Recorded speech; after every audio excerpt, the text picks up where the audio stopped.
Evolution of Consciousness Through the Root Races. DHY course and short paper by Lorraine Peetle from 2011. Time is said to be a succession of states of consciousness, and we can see such unfoldment at the many levels of microcosm and macrocosm. This essay will outline the changes in consciousness and associated manifestation through the unfoldment of the root races over time as spirit expresses progressively more purely through matter and the seven-ray cycle through expressing more fully in form.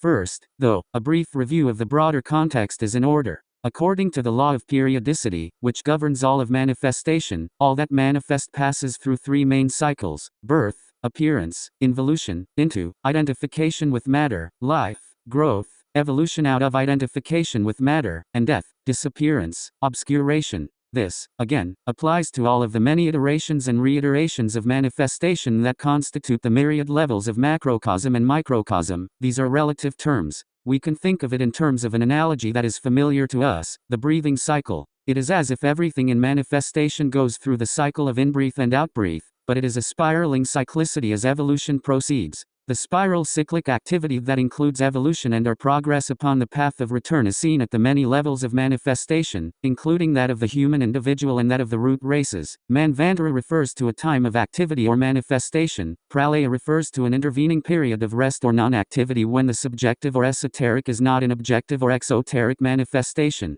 This too is observable in both macrocosm and microcosm at multiple levels, although the time frames of these cycles on the higher, more macrocosmic levels are almost unimaginable to the concrete mind.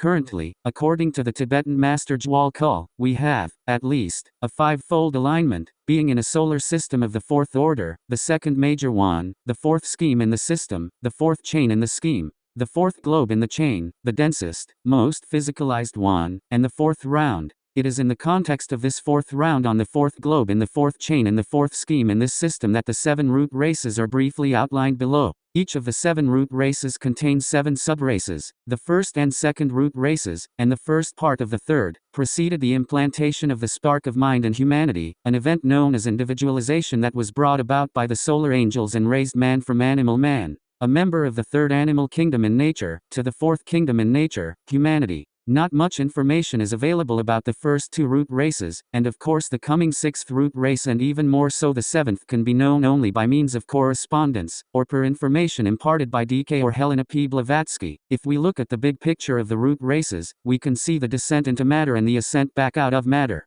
The point of furthest descent into matter is placed by HPB at about the middle of the third root race. Now at about the middle of the fifth root race, per Blavatsky, we are approximately comparable to the midpoint of the first root race in spirituality, albeit with intellectual function which that first root race did not possess. Hence we can see that the extreme materiality of our current root race has a place in the evolution of life in this round. We must certainly continue to work to overcome this materiality in preparation for the sixth root race. But the knowledge that there is a reason for this in the evolutionary unfoldment of consciousness may assist us in releasing any judgment to which we may still be prone, albeit this too will be superseded. As with all events that were once progress but become hindrance, potentially incurring lost time, Blavatsky shows the spirituality of the seventh root race, from about the mid-sixth root race exceeding that of the first root race, demonstrating the spiraling upward that characterizes the evolution of consciousness, rather than a static or rotary cyclicity. However, it should be noted that other sources place the nadir of descent into matter in the middle of the Atlantean root race, presumably based on a symmetrical division of the seven root races midway through the fourth.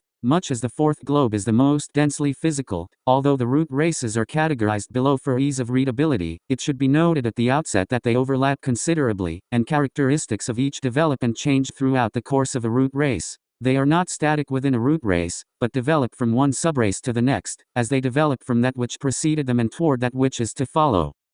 First root race. In the works of Alice Bailey, the first root race is called the Adamic. The form ensouled was astral, and huge and indefinite, by which we may understand that what we currently consider the form of a human being was not yet present, and they had not yet gathered physical atoms to create a dense physical form. It is stated that the first root race developed the sense of hearing. The first root race was marked by nebulosity of a pronouncedly volatile condition, movement, and the accompaniment of heat as their distinguishing quality. We read in the Secret Doctrine of Blavatsky that the first root race followed and proceeded from the spiritual lives, the self-existent, projected by the absolute will and law, which are the first to come at the dawn of every rebirth of the worlds. the seed Manus, or the Prajapati and Pitris. From these proceeded the first root race, or we might say the first proto-humanity in this round, the self-born who are the astral shadows of their progenitors, also known as the lunar ancestors or lunar lords. This subtle body was devoid of all understanding mind, intelligence, and will. The inner being known as the higher self or monad, though within the earthly form, was unconnected with it because the link, manas, was not present yet. According to Philip Lindsay, synthesizing the work of Blavatsky, they were chayas, or shadows. Chaya is Sanskrit for shade or shadow. The self-born were senseless, sexless and mindless, progeny of the lunar Pitris. They were ethereal beings, non-intelligent but perhaps highly spiritual, not yet having fully descended into identification with matter. Reproduction was by fission. A part of the astral substance would separate off and produce another organism, much as many single-celled organisms reproduce today. A hypothesis is that they did not die, but created the second root race by budding and merging with it. This root race is considered highly spiritual because not yet fully descended into matter, but these beings did not yet have a developed intellectual capacity. Race 7 is said to have come into full expression in the first root race, with 7th ray souls in full expression in the first root race, and major influences being the 7th and 15 subraces. In the works of Alice Bailey, the second root race is called the Hyperborean. Their forms were still not dense initially, but had become somewhat more physicalized, now being etheric rather than just astral. This race is also described as huge and indefinite, like the first root race. To the hearing which the first root race possessed, in the second root race is added the sense of touch. It is also stated that the law of cohesion was particularly active during the second root race, as we would expect by the law of correspondences, as it is the second of 7 systemic laws. With increased activity of the law of cohesion, a definite cohesion is noticeable, and form is more clearly recognizable in outline, albeit still etheric. The second race was known as the sweat-born and the boneless, and emanated from the first root race. Blavatsky further states that the second root race had the first primitive and weak spark known as the germ of intelligence, although the solar angels had not yet individualized these beings by implanting the spark of mind. Additionally, Blavatsky states that the second root race was also sexless, but reproduced by budding, similar to the first, but it appears that the size of the bud was decreasing over time, to a point where it apparently was akin to sporulation. And later this race may have been early hermaphrodites. The second root race, after substantial overlap with the third, was mostly destroyed by water to make way for the third. With the third root race, known as the Lemurians, we see the development of the first race that we would call truly human as the descent into matter progressed. This root race included several forms of reproduction, starting with the sweat-born as were their second root race progenitors, progressing through a stage of androgynous, hermaphroditic egg-bearing forms, and progressing to separation of the sexes. The days of Genesis are thousands of years, so that a day equals 1,000 years, and they base this on Psalm 90, verse 4, and 2 Peter 3:8. That you can argue that the days are not solar days from the church fathers, but I want them to quote Christians prior to post-enlightenment or evolutionary theory saying that Adam was not created from the dust and Eve created from the side of Adam, the way the Bible teaches. The forms were large compared to present-day standards, now of dense physical substance, fully physical beings, towering giants of godly strength and beauty. However, the most outstanding feature of the third root race is that individualization occurred about halfway through the third root race, third and fifth subraces being the major influence, approximately 18.5 million years ago. The implantation of the spark of mind into humanity by the solar angels, also known as Anishvatas and by many other names, these are Venusian fifth-ray consciousnesses who perform the tremendous and prolonged, from the point of view of a human individual lifetime service of creating the soul out of their own substance to act as an intermediary between spirit and matter until we disidentify sufficiently from the personality to allow the latter to act as a vehicle for more direct expression of spirit and monad in form. Individualization was the first great human crisis. It was individualization, the implantation of the spark of mind, which shifted nascent humanity from the animal kingdom known as the third kingdom or animal man and the human kingdom known as the fourth kingdom. With this event, possible because of the great sacrifice of the Lords of the Flame, man became a conscious human. And what does all this mean? Go ahead and take a listen to this. Helena Blavatsky, for whom they had enormous respect, who sought to elicit a deeper understanding of the sacrifice made by Lucifer. The fall from Venus to our planet eons ago brought the principle of mind to what was once animal man. On page 245 of The Secret Doctrine, Helena Blavatsky describes Lucifer as the fire, light, life, struggle, effort, thought, consciousness, progress, civilization, liberty and independence. Their belief is that hell is simply our planet and that Satan is the god of the manifest worlds, meaning Earth. It is Satan who is the god of our planet and the only god, said Helena Blavatsky. The most highly evolved and contemporary of society secretly believe that in the theosophical perspective, the descent of these solar angels was not a fall into sin or disgrace, but rather an act of great sacrifice. Belief in the fallen angels and their revolt against the creator deity, led by Lucifer. If a fundamental Abrahamic belief is that life started at the creation of man, the people who publish these articles believe that life began at the descent of these solar beings. The early Lemurians coexisted with the dinosaurs. We must keep in mind that the Lemurians were far taller than we are today, and the focus of the life force was also in the region of the adrenal glands, producing animal courage and resistance to shock, until the advent of mind. When the fires of mind arrived with the Lords of the Flame, the resulting catastrophic and chaotic planetary conditions may be what ended the dinosaurs, perhaps to make way for other forms, including the coming intellectual humanity. The spark of mind was implanted, but would take some time to come to fuller development. Of note, the current timeline of science is incorrect, according to the ageless wisdom, to place the end of the dinosaurs at 65 million years ago. The separation of the genders occurred shortly before the implantation of the spark of mind. One might speculate in preparation for the flowering of the separative tendency of the concrete mind. Humanity was not yet as separate from the animals as we currently experience being, and apparently interbreeding was possible, as we are told that part human and part animal forms that resulted from interbreeding between the two, what we refer to as the third eye, previously dominant and actually the first eye. Hence we have the myths of the ancient Cyclops, representing actual beings,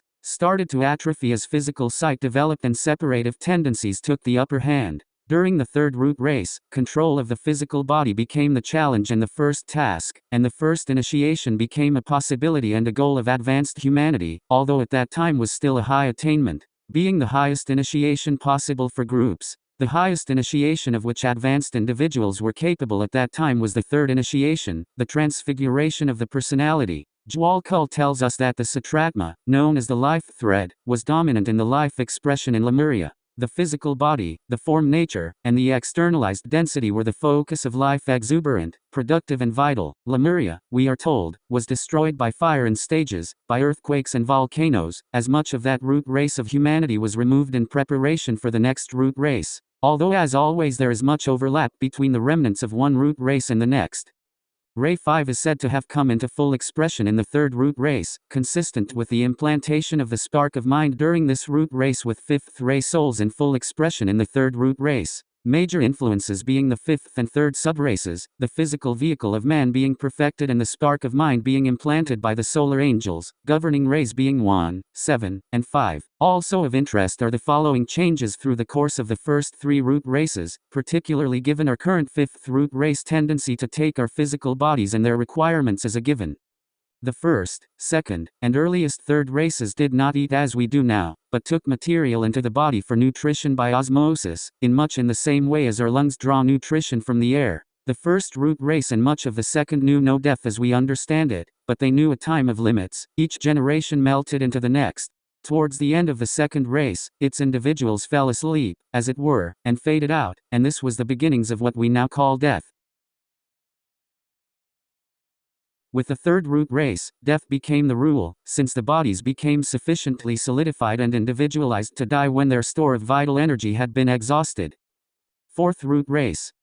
The fourth root race, known as the Atlanteans, further developed the spark of mind, but with soft rays being dominant influences on this root race, rays 2, 4, and 6, Manas was not yet at its peak in this round. Nonetheless, they developed a culture of great technical knowledge and sophistication, probably exceeding our own. With the physical nature having been dominant and the goal of control for advanced humanity in Lemuria. With Atlantis, it was the astral nature that was dominant and the goal of control for advanced humanity. The consciousness thread of the Antakarana began to function in Atlantean humanity, having been dormant in Lemuria, bringing with it sensitivity and awareness, but also desire and reactivity, and therefore the development of widespread glamour. The first indications of glamour having arisen from the disciples and aspirants of Lemurian times. Active sensitivity was a prelude to full consciousness, and the astral vehicle was a controlling factor. The mind was fairly quiescent, except for advanced humanity, and only with the mind could the astral body be controlled. Atlanteans were psychic, mediumistic, clairvoyant and clairaudient. However, without an active mental function, they were not able to interpret what they experienced or distinguish the source, recognize the glamour that was being created and controlling them, or for most Atlanteans, take subjective action to dissipate their glamour. They were caught in the pairs of opposites characteristic of glamour and the astral plane, and they simply lived and felt. With the sexes fully separated, and with psychism and astralism dominant, there was a substantial tendency to over-identification with and overindulgence in sexuality. However, now that it was known to be wrong, interbreeding with animals, which was still occurring, generated karma, done in Lemuria by those without mind to distinguish proper from improper action. It did not generate karma. It also generated more of the half-human, half-animal beings that science still identifies wrongly as our ancestors or genetic precursors. The Atlanteans were still much taller than current humanity, but shorter in stature than the Lemurians, who in turn were smaller than their less physically dense precursors. The goal, again, for advanced Atlanteans was control of the astral body, meaning control of desire, control of reactivity, dissipation of glamour, etc., representing the second initiation. Of note, with much of current humanity still Atlantean in consciousness, although not Atlantean in body, this remains a goal for much of humanity, and in fact humanity as a whole is only now on the verge of the first initiation, after which the focus can be shifted to control of the astral body in preparation for the second initiation, by correspondence to the third initiation being the highest initiation possible in Lemurian days. It can be postulated that the highest initiation possible for individuals in Atlantean days was the fourth initiation. The Great War between good and evil, we are told, took a very externalized form in the Atlantean race and as noted below, will again in the sixth root race.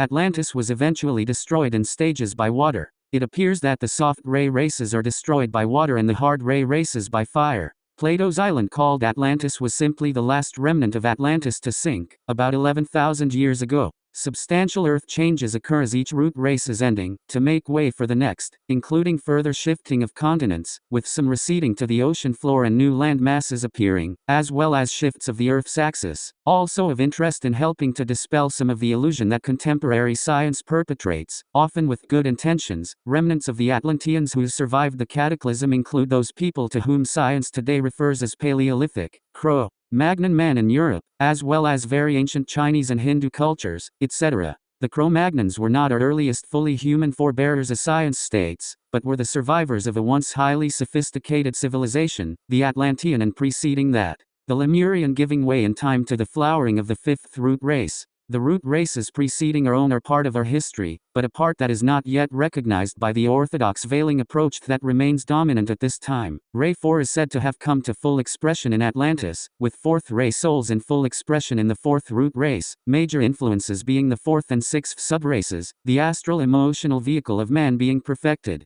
and governing rays being 2 and 6. Fifth root race. With the fifth root race, we come to our own, the Aryan root race, a different meaning from use of the same term by the Nazis. In this the mind comes to its fullest development in this round, as we know by correspondence, the fifth root race, fifth plane of mind, fifth ray. Of note, the mind can be expected to come to fuller expression in the fifth root race of the fifth round, and in the fifth round a major challenge facing humanity as a whole will be to transcend lower, concrete mind and function from the higher subplanes of the mental plane, the abstract, egoic levels, a challenge which faces advanced individuals on the path today. The third and final thread of the Antakarana becomes active in the fifth root race, the creative thread, representing the third aspect, as the first and second threads noted above represented the first and second aspects respectively, and we can begin for the first time to consciously build the Antakarana and make our progress on the path of return intentional. However, in doing so, we must deal with other effects of the fifth ray, such as separation and concretion. It is these that have created our current state of excessive materialism, focus on manufacturing of physical objects, and lack of awareness of unity.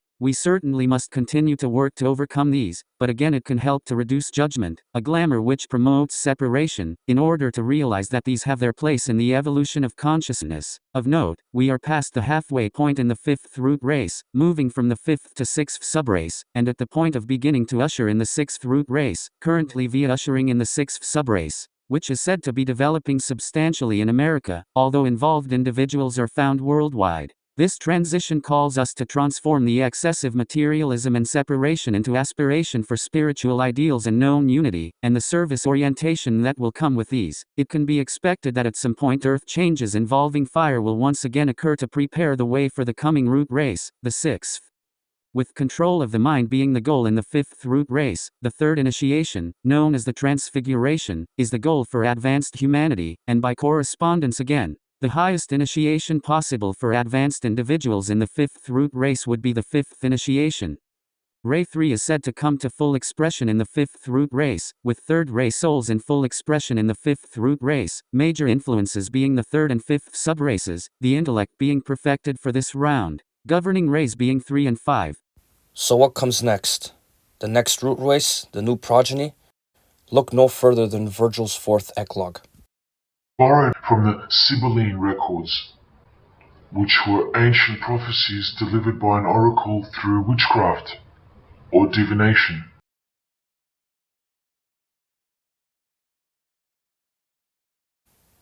Now look at what key parts of the full phrase actually say.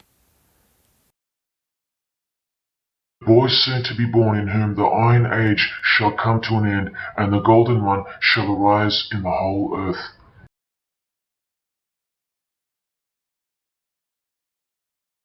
Both the prophetic virgin and Saturnian kingdoms now return. Now a new progeny is led down from the lofty heavens.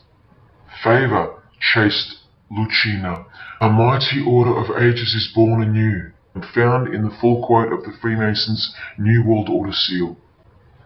We've just been told that the New Age is a Saturnian kingdom, which returns.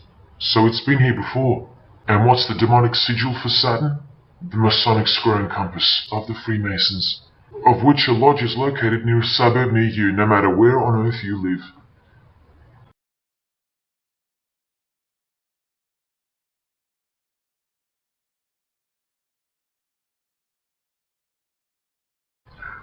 The Fraternitas Saturni. This factual study on the Saturnian Brotherhood is filled with references to Lucifer, Satan, magic, sex magic, blood, sacrifice, the number 666 as mentioned by Jesus Christ himself, and Nietzschean Thelemism, the guy who wrote this book and doesn't believe in good and evil, and Thelemism from 33rd degree Freemason, who says that to initiate the New Age the whole world must be bathed in blood in a bloody sacrifice before man can accept the law of Thelema. Nietzschean Thelemism.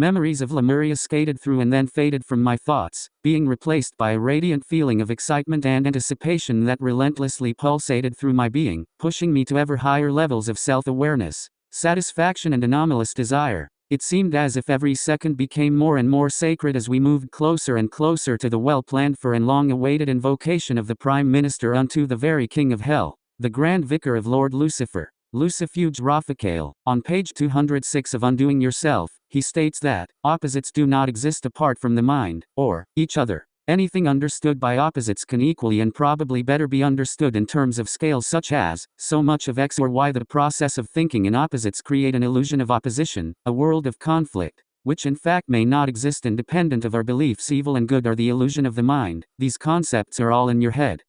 These are the minds creating the new world system. He confirms this by saying the following is true: the new age will require new men,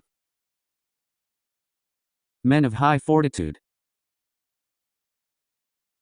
All of our present dogma models will crumble before the vision of the immortal man who stands at the threshold. Those who would survive can do so only by grasping the vision of what lies ahead and beginning now to prepare to ride the crest of the new wave that will carry them into an interesting future. But nature will no longer tolerate a rigid dragging foot. The first step is to begin to undo yourself now.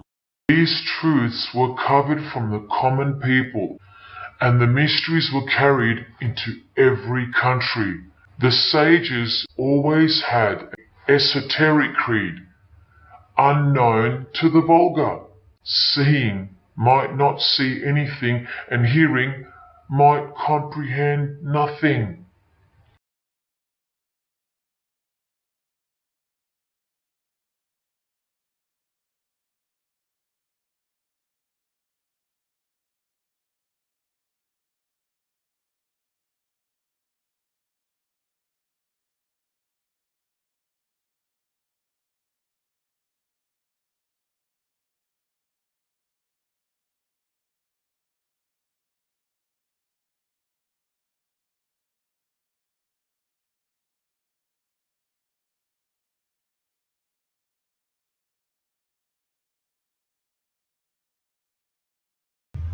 Ladies and gentlemen, the very word secrecy is repugnant in a free and open society, and we are, as a people, inherently and historically opposed to secret societies, to secret oaths, and to secret proceedings.